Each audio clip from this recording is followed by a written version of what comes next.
Good evening and welcome to Primetime News here on TV1. You're with me, Disal Kapuge, bringing you the news for News First, the voice of the people.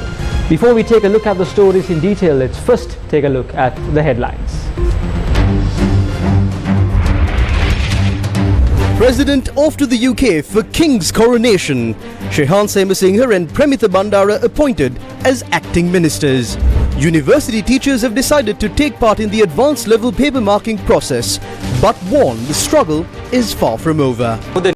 ජනයා ඉදිරි බෙර ගහලා හග්ගෙඩි පිඹලා ජය ගෝසා මැදේ අපි ශ්‍රී ලංකා පොදු ජන පෙරමුණ නායකත්වය එළියට අරගෙන ආවා. Zelensky says he expects Putin to face war crimes when Ukraine wins the war.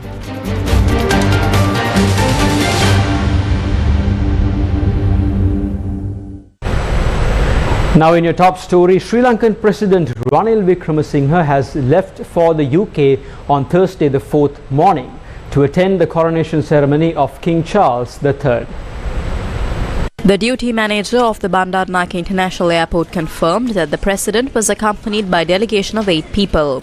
The coronation of His Majesty the King and Her Majesty the Queen Consort will take place at Westminster Abbey on Saturday the 6th of May. State Minister Bhandara was appointed as the Acting Minister of Defence and State Minister Srilankanbeauty was appointed as the Acting Minister of Finance.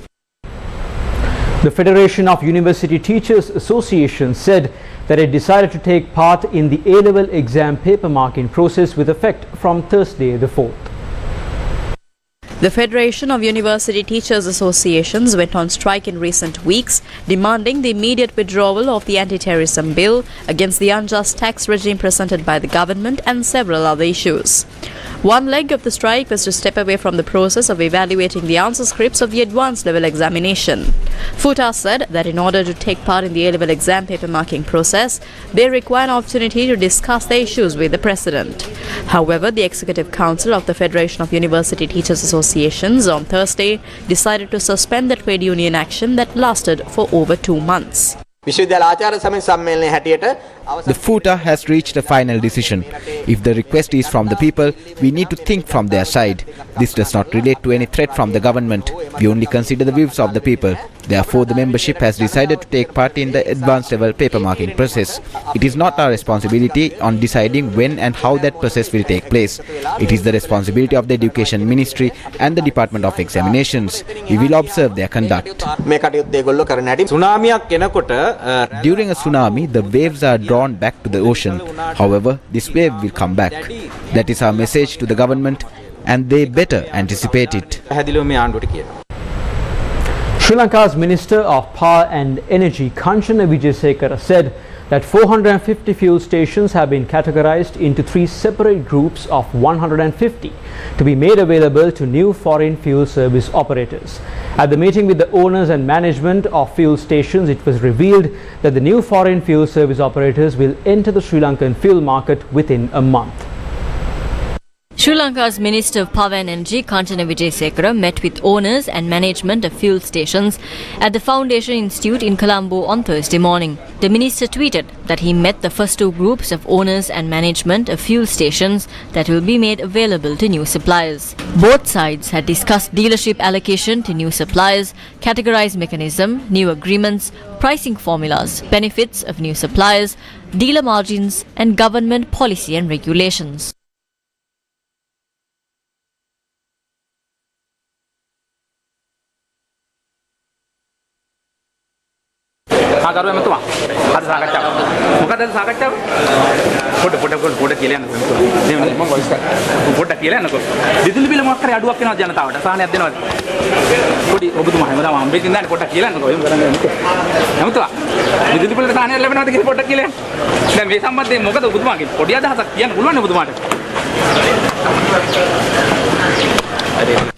However, the State Minister of Power and Energy elaborated on the meeting.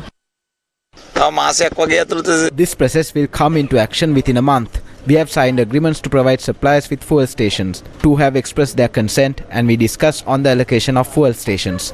Issues, benefits and other related matters including facilities were discussed at the meeting. පහසුකම් අවශ්‍යද කියන උන්ව කාරණා ටික තමයි. දැන් ඉතින් එකකතාවයකට ආවද? සියලුම පිරුම් All the fuel station owners have agreed, and those who meet the requirements will enter into agreements with the new fuel suppliers. We will be able to reduce prices of fuel due to the competition among the suppliers.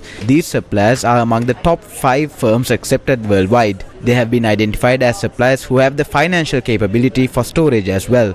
Therefore, we will be able to supply fuel without any shortage. තොරව අවශ්‍ය කටයුතු වලට ඉන්ධන ලබා දෙන්න පුළුවන්. The fuel station owners commented following the meeting. හොදක් වෙයි කියලා හිතනවා. කැමති. හොද පහසුකමක් ඇති වෙයි කියලා හිතනවා. පහුගිය වකවානුවේ අර තෙල් Fuel queues in the past. We hope the queues will be eliminated and the public will benefit. We are happy if something good will come about for the country. The suppliers will be allowed to establish 50 new fuel stations. We were told that the locations will be regulated. It is wise to leave politics out of this. If they involve politics and try to establish filling stations at locations they want, it would be an injustice to the existing filling stations. Sri Lanka retail fuel licenses to 3 foreign firms, namely China Sinopec, United Petroleum Australia and US-based RM Parks, which is in collaboration with Shell. The cabinet granted approval to allocate 150 dealer-operated fuel stations for each new supplier and for a further 50 fuel stations to be established by each selected company. The International Monetary Fund says that when Sri Lanka decides to restructure domestic debt, the island nation must make sure that it also safeguards financial stability of the country. Inflation has come down, albeit from high levels. So this is again a work in progress. Inflation has to come down durably, because let's not forget, inflation is the worst kind of tax on the poor. And the poor and the vulnerable are hurting the most. And so you want to get inflation under control. And so that's something which again, in terms of monetary policy, with support of fiscal policy, has to bring inflation down to levels which are reasonable. In terms of restructuring, as you all know, the debt in Sri Lanka was assessed to be unsustainable. And that's why before the program could be approved, there had to be a reason, there had to be a path towards restoring sustainability, and that includes restructuring debt to all creditors, private creditors, official creditors, and to some extent domestic debt, for the simple reason that debt sustainability, it's quite a big challenge in Sri Lanka. And but when you restructure domestic debt, you have to make sure that you also safeguard financial stability. What is the latest IMF view on the economic outlook of Sri Lanka and how it compares to regional economies in light of the 3 million IMF bailout recently? Sri Lanka is a country, a quintessential problem where you had twin deficits, you had a large increase in the fiscal deficits, putting pressure on the external accounts, reserves falling, exchange rate falling. And so they approached the fund for a fund-supported program, which was approved by the board not too long ago. And that places emphasis on, one, macroeconomic stabilization, bringing inflation down, again, the fiscal consolidation is based on revenue-based mobilization, consolidation. That's partly because Sri Lanka has among the lowest in terms of revenue mobilization, tax collection. And that goes back to the policy mistake they made pre-pandemic, where they cut taxes across the board, whether it's VAT, corporate tax, and personal income tax. The fund-supported program is a revenue-based consolidation, which provides stability to the economy. It also wants to rein in inflation, which went through the roof. It addresses governance and corruption issues in Sri Lanka. It's the first country in Asia which has had a deep diagnostic on the issue of governance and corruption, and that will feed into the programs going forward. It's also a program where we have a floor on how the country should support the poor and the vulnerable, and to make sure that the fiscal support they provide is temporary and targeted to the people who need it most. So it's a very comprehensive program, and the fiscal consolidation by itself will not be enough. The next step for them is to make good faith efforts to reach a debt agreement with their creditors, private creditors, official creditors, and so on. In terms of growth outlook itself, we had a contraction of 8.7% in 2022. We have growth contracting at 3% in 2023, and then making a mild recovery. but the issue will be for Sri Lanka to implement the program well so that debt can be made sustainable, which is a big difference from previous programs, and the country can be put back on the path to prosperity. Acting Finance Minister Srilankan commented on the domestic debt restructuring. We cannot engage in debt restructuring and economic stability with a political point of view. This is not an easy task. The President and the government had undertaken the program of reviving the economy at a time when we were right at the bottom economically. These are painful reforms. If we do not take tough decisions and act politically, we will benefit in short term. However, in the mid-term and the long term, we will witness a situation far worse than it was in 2022, and we would become a helpless state. At that point, there would be no one to help us. Sri Lanka never experienced a situation like this in its history. Therefore, we cannot compare any previous debt restructuring move. We will be bringing forward a blueprint for bilateral creditors with the IMF. At the same time, we will adopt an acceptable program to restructure domestic debt, which will impact the banking system, financial system and the EPF fund. When a final decision is reached, we will inform the Parliament and the public. These were the views expressed by SJB MP Harshna Rajakarna at a press conference.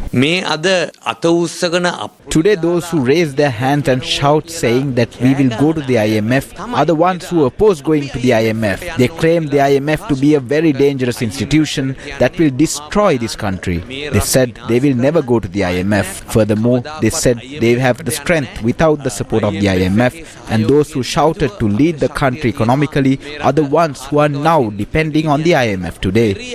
At this time, we say very clearly that we should go to the IMF.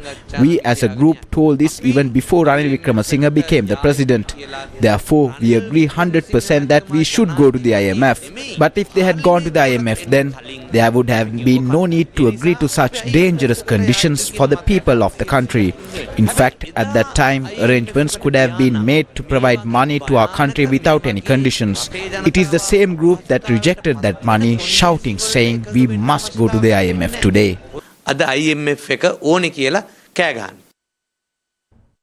MP Udaya Gamampila says that the IMF agreement should be revealed to the country immediately. During the IMF negotiations, the government's position from the beginning was that the government would not intervene in domestic debt restructuring. But now finally the government not only agreed to the domestic debt restructuring, but it has become a precondition for the foreign debt restructuring. Till this moment, the government has not made public the staff level agreement. There is a reason for that. After signing the agreement, the government agreed to domestic debt restructuring. The government is hiding this agreement because of this. ප්‍රතිව්‍යුහකරණය කියන එක කොලේ වහලා ගහලා තියෙනවා. ශ්‍රී ලංකා පොදු ජන පෙරමුණ ඇතුළු කණ්ඩායම සමහරක් වෙලාවට විපක්ෂයේ වාඩි වුණොත් මොකද වෙන්නේ? No, nothing will happen to us. In fact, as far as I feel, Basil Rajapaksa is identified as the least popular politician in Sri Lanka according to the surveys. He is the leader of the SLPP. Going for a presidential election with such a negative force on his shoulders is the biggest pressure on him. So the president may be thinking how to get rid of those who are a burden on him. They have been asking for a ministerial position for a long time now. Maybe they are indirectly being told to move out by these positions not being given to them. We have a good understanding of the broad policies of the Rajapaksa forces. We have no dealings with the Rajapaksas. We are firm on our decision. Parliamentarian Professor Ranjit Bhandara, speaking at a press briefing, said that his party, the Sri Lanka Podu Jana Peramuna, is similar to a tsunami. Sri Lanka Podu Jana Peramuna ප්‍රශ්න වලින් පැනලා යන්නේ නැහැ. Sri Lanka Podu Jana Peramuna is not a party which eludes any issue. We had to rise from the ashes. We are similar to a tsunami. You as journalists should know this by now. I spoke about something soon after the Sinhala and Tamil New Year. I told you all that we will give you all a message soon after following the New Year traditions and customs. A person who has a basic knowledge on politics can understand this. During the May Day rally, amidst all the cheers of our supporters, we revealed the leadership of the Sri Lanka Podu Jana Peramuna. නායකත්වය එළියට අරගෙන ආවා. කවුද ඔය කියන නායකයා? මහින්ද රාජපක්ෂ හිටපු ජනාධිපතිතුමාද? බැසිල් රාජපක්ෂ හිටපු අමාත්‍යවරයාද? ඇයි බැසිල් රාජපක්ෂ මැතිතුමා කියලා කියන්න අපි බය වෙන්නේ? මහින්ද රාජපක්ෂ මැතිතුමා අපේ පක්ෂයේ අධ්‍යාත්මික නායකයා. අලුත් දෙයක් නෑ නේතන. නමුත් දේශපාලනේ දන්න අය People who know politics were shocked to see this. We saw how our supporters welcomed the leader who created this massive party and who restored this party when it was down. This is the natural choice. ස්වභාවික තේරීම natural choice කියන එක. ඒ කියන්නේ පක්ෂේ මීළඟ නායකයා, පක්ෂේ මීළඟ අපේක්ෂකයා සියල්ල ඔබතුමා කැමති විදිහකට ඔබතුමා කැමති විදිහකට මේක ගලප ගන්න. ඒක තමයි ඔබතුමා කිව්ව අවුරුද්දෙන් පස්සේ කියනවා කියලා දැන් මම කියවනේ.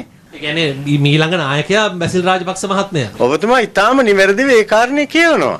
ඉතින් හරි සතුටුයි. අපි පක්ෂයේ ශක්තිමත්. We will strengthen the party even more. We will support our leadership. We will present the leadership that suits this country. It can be Basil Rajapaksa. මැතිතුමා වෙන්නත් පුළුවන්. Surgeries at the Balangoda Base Hospital have been delayed owing to the shortage of doctors at the hospital. Patients faced severe inconveniences due to this issue. Surgeries at the Balangoda Base Hospital are carried out by 6 doctors. Out of these 6 doctors, 2 had been transferred to another hospital based on the annual transfer rotation. Another had gone for a training and another had gone on maternal leave. This leaves a surgical unit with only 3 doctors. The hospital administration told News First that they only have 1 doctor who can perform surgeries. Owing to this shortage, for the past 2 weeks, only 45 patients have been treated at the surgical unit of the hospital. Nearly 150 patients came to the surgery clinic today, and the patients expressed their dismay over the inconvenience faced by them.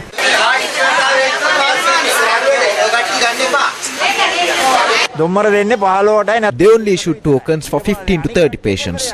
Others were asked to return home. There are notices stating that there are no doctors. The government should know to stop these doctors. 1 or 2 doctors cannot treat 200 patients. We are daily wage earners. We come here to get these medications. We don't have money to waste. They are not issuing any token now. When I came last week, they asked me to come today. Earlier we used to treat 275 to 300 patients at the clinic. But due to the shortage of doctors, we only can channel 30 patients a day. There are some patients who were here from 2 in the morning. People blame us when we only serve 40 tokens. Several patients then met with the hospital administration.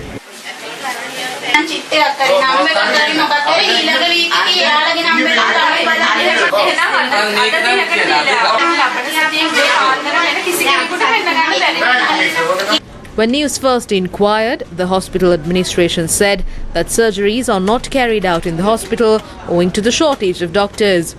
However, they further said that urgent surgeries are carried out amidst all the hardships. Minister of Foreign Affairs Ali Sabri has urged all parties to agree on a meaningful debt relief package for countries under debt stress. He was delivering the Sri Lankan intervention at the 56th annual meeting of the Asian Development Bank in Incheon of South Korea. I believe regional developing partners like ADB are expected to play a bigger role guiding the highly impacted countries to face the current challenges. I appreciate ADB's commitment to help its developing member countries to recover from the COVID-19 pandemic by allocating $20.5 billion from its own resources in 2022. I am happy to announce that today we are looking forward with a glimmer of hope as we have just navigated our way out of the abyss of extreme complication we faced. Suffering of the Sri Lankans have been eased to a certain degree. During the last 10 to 12 months, we have adopted strenuous and difficult actions to control the inflation. And recently we have seen our currency, the Sri Lankan rupee, is marginally appreciating. But we are aware that we cannot be satisfied with the little progress we have made thus far. Sustaining this development is the demanding task ahead of us. Today we begin a new journey to build a vibrant and resilient economy to face the current challenges. Learning from the past, we are undertaking painful reforms. We have laid the basic foundation for transforming the economy and have launched a comprehensive economic reform program seeking to stabilize the economy and to address the macroeconomic challenges. I wish to highlight the successful conclusion of the negotiation with the International Monetary Fund entering into a EFF facility. Sri Lanka remains committed to debt resolution consistent with the IMF program. I urge all parties to agree on a meaningful debt relief package for the countries who are under debt stress. I am confident that by moving forward, we will be able to improve fiscal performance and stabilize the economy in near future. I wish to underscore the importance of financial support from our multilateral and bilateral partners to bridge financing gaps that may arise in our recovery process this year and in the coming couple of years, especially the expenditure required for the social protection in the medium term. Sri Lanka is not alone in that trajectory. Is Sri Lanka ready to celebrate Vesak, that commemorates the birth, the attainment of enlightenment and the passing away of Lord Buddha? Currently I'm in front of the Fort railway station. Normally this time around we could see Vesak Decorations. However, this year we cannot see any. The Fort Pandal, which is one of the most iconic pandals in Colombo, is not there today. Also, we can see a decrease in the shops selling Vesak decorations. Although a Vesak pandal will not be featured in PETA this year, the Eksat Bodhiraja Samitya is preparing to host its annual rice dance-off for Vesak. We made a request for electricity from the CEB and we were asked to place a deposit of 1.5 million rupees. It is wise for us not to go ahead with the Vesak pandal in these circumstances. There is no Vesak celebration in PETA. The cost for electricity alone is 55,000 rupees per month. We cannot fall into debt. First Cross Street was always popular for its colourful Vesak decorations and never failed to attract people making their rounds during Vesak. However, this time around, the decorations were limited to a few shops. The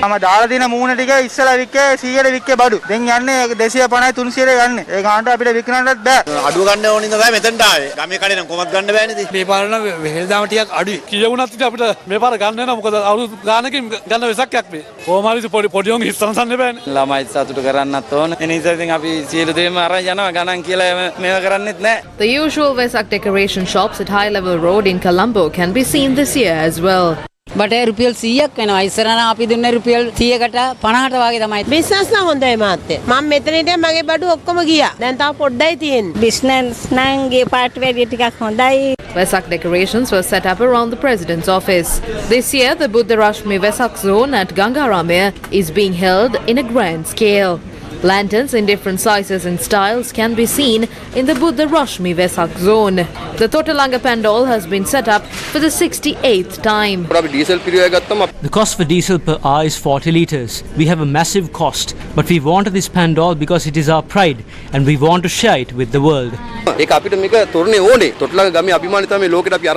Dematagoda Pandal depicts the Yashodhara Charitapadanya, and the Maharagama Pandal, set up for the 18th time, depicts the Kali Yakshani story. The Pandal in Kottavi is being set up for the 21st time. Surprisingly, the attractive pandals in Paliyagoda, Grand Pass, Boralla, Kirulapana and Piliyandala were not set up this time. President Ranil Wickremesinghe inaugurated the Buddha Rashmi Vesak Zone, which is the national Vesak celebration organized by the Hunupitiya Gangarama Temple in Colombo on Wednesday. The South Asian embassies and high commissions had created exhibition booths at the Vesak Zone to showcase the Buddhist heritage of the Vesak region, which the president visited. The president had also made a note in the commemorative book at the exhibition hall of the Pakistani Buddhist heritage. Later, he visited the Gangarama temple and received blessings from Venerable Dr. Kirinde Asaji Thero, the chief incumbent of the temple. The Buddha Rashmi Vesak zone includes various events organized at the Golface Shangri-La Green and Presidential Secretariat premises on May 3rd, 4th, 5th and 6th.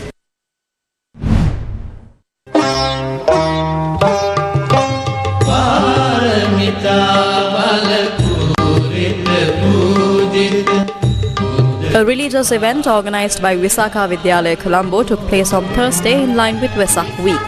Venerable Professor Madhagodabe Thisathera delivered the sermon. Lord Buddha preached that those who are wise will protect their organs, and when you protect your organs, you will be able to lead a good life in the future. We are told that we have a men-led society. That is a lie. The household remote control lies with the woman. That is why we need to understand it, study well and build a good life and become the woman who can make an impact in society. මොකද සමාජයට කරන්න පුළුවන් ලොකුම බලපෑම කරන්න පුළුවන් පිරිසක් තමයි කාන්තාවෝ කියලා කියන්නේ.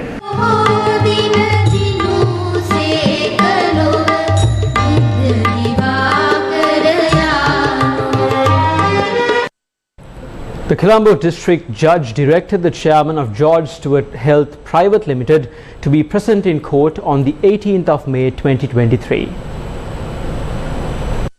MTV Channels Private Limited supported an application through its counsel, President's Counsel Mr. Uditha Egalaheva, and informed the court that a motion has been filed on the 2nd of May 2023, bringing to the notice of court of the fact that an order has been made by court previously directing Mr. Dilith Jaivira to answer interrogatories served on him, and up to date there has been no answer tendered by him, and instead Mr. Haputantrige Ranjit has tendered a purported set of objections and an affidavit.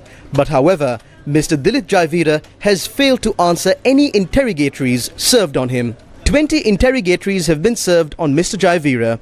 Some of the interrogatories are as to whether Hero TV, Aruna newspaper, online news websites telecast and published defamatory news items pertaining to the importation of rapid antigen test kits by the plaintiff company. And if so, did the plaintiff company institute legal action? And if so, what are the case numbers?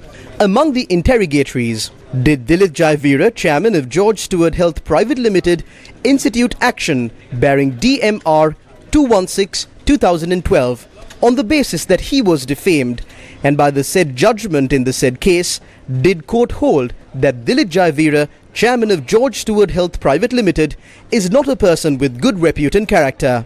During that period, at a book launch on the 22nd of March 2019 of a book named Dadabbaraya, did Dilith Jaivira, chairman of George Stewart Health Private Limited, state in front of a large public audience that he in fact consumes certain type of unlawful drugs and or unlawful contraband, that is smoking marijuana, and also the fact that he enjoys smoking a joint on and off.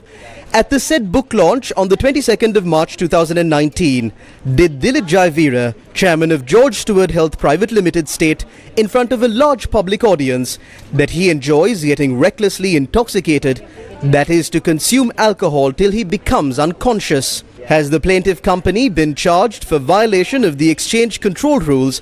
And if so, what was the value of the purported transaction and when was the penalty imposed? Did the plaintiff company make an application prior to the importation of the rapid antigen test kits? If so, was the application done online or by physically visiting the National Medicines Regulatory Authority? Mr. Sanath Vijayavardhana, attorney at law, appeared and objected to the application and informed the court that the interrogatories have been sufficiently answered by the plaintiff, and therefore there is no necessity for Dilith Jaivira to be personally present in court. Having heard the submissions made by President's Counsel Mr. Egalaheva for MTV, court overruled the objection raised by the plaintiff's counsel and allowed the application of President's Counsel Mr. Uditha Egalaheva and ordered to issue notice on Dilith Jaivira to be present in court on the 18th of May 2023 to answer the interrogatories.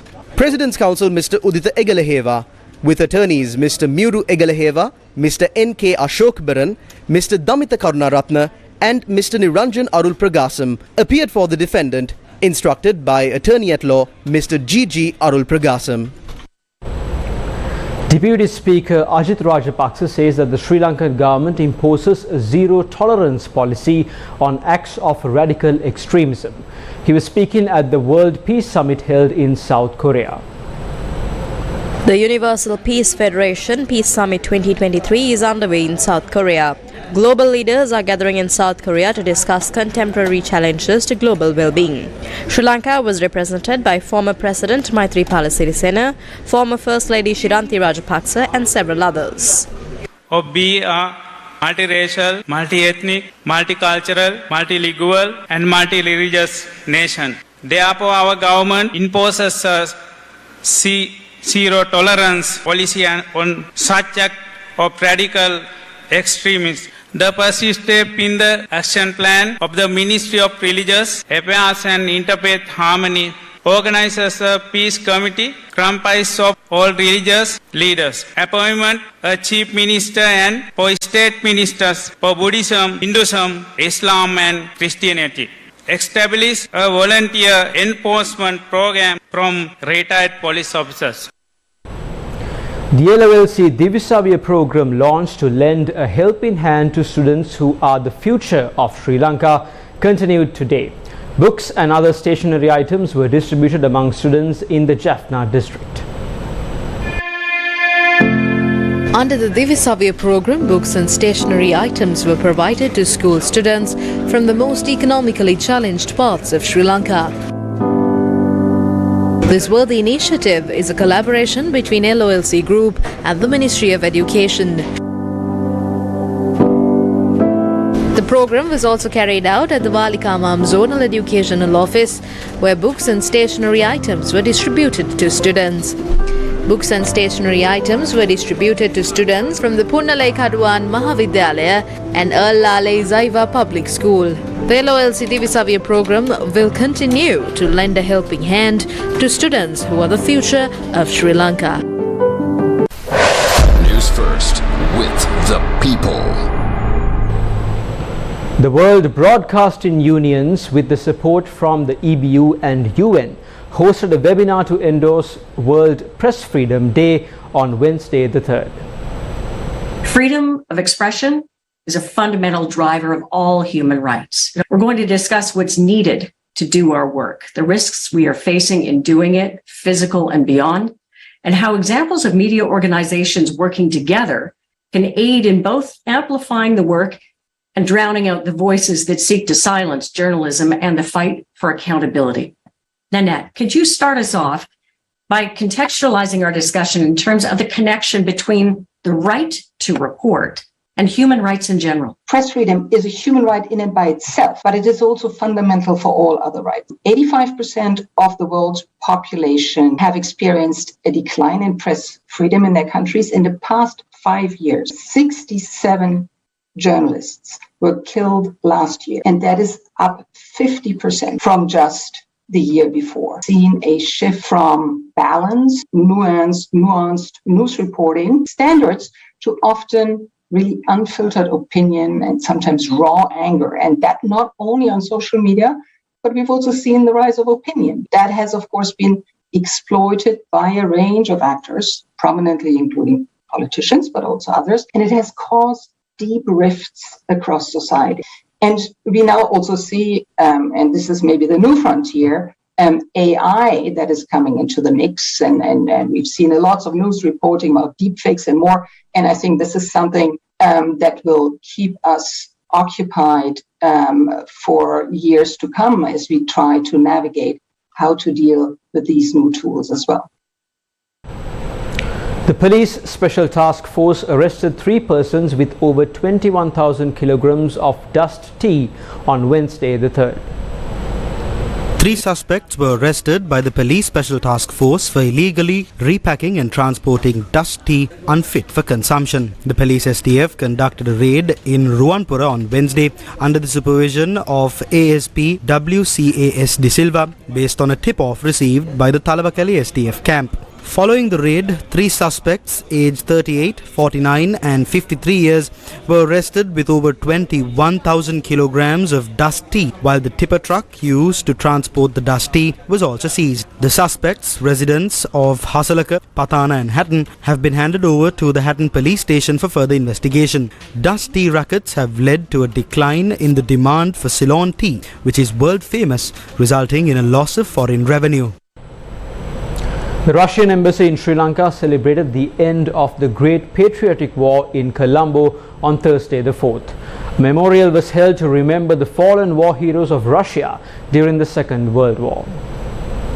The Embassy of Russian Federation of Sri Lanka organized a memorial ceremony dedicated to the Russian victory against the Nazi Germany in the Second World War. The memorial was attended by Russian Ambassador to Sri Lanka, Levan Zakarian, Defense Secretary General Kamal Gunaratne, General Daya Ratnayaka, officials from the Russian Embassy and the Russian House in Colombo, and many other dignitaries. This ceremony, Flame of the Memory, will take place in 11 countries, in 11 foreign countries. I would like to take this opportunity to express my gratitude to the government of Sri Lanka for its balanced position, its stance in current situation, and we highly appreciate it. A moment of silence was observed for those who died during the World War II. For the first time, the flame of memory taken from the town of the unknown soldier in Red Square was lit in Sri Lanka in the heart of Colombo.